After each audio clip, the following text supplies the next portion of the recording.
അവർ യഥാർത്ഥത്തിൽ ആരാണ്? കുലവുമില്ല, മതവുമില്ല, ഭയം അതവർക്ക് അറിയില്ല.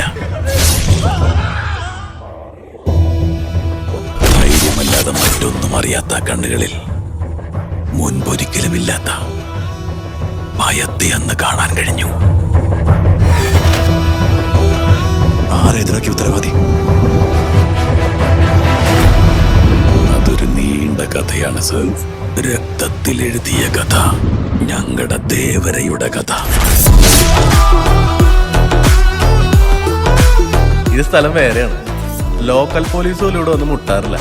ഞാൻ ലോക്കലാണെന്ന് എന്നോട് ആരാ പറഞ്ഞ? എങ്ങനെ ലോക്കലായ ഈ വർക്ക്ഷോപ്പ് കണ്ണാക്ക് വീടായിപ്പോ.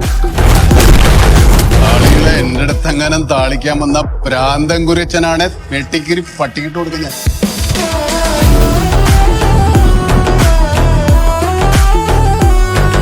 സാറിന് ചെറുപ്പത്തിൽ ആരാവാനായിരുന്നു ആഗ്രഹം? രാജുവിന് ചെറുപ്പത്തിലെ അംബിഷൻ അവന്റെ അച്ഛനെ പോലെ പേരെടുത്ത റൗഡിയാവണമെന്ന്. നീ ഇങ്ങനെ കിടന്ന ഒന്നും നടക്കില്ല. കൊത്ത നമ്മുടെ കയ്യിൽ നിന്ന് പോകും. ദേവര കടലിലേക്ക് ഇറങ്ങിയിട്ട് 2 വർഷം തികയുകയാണ്. രാജാവിന്റെ വരവനായി ആ ജനങ്ങൾ അങ്ങനെ കാത്തിരുന്നു.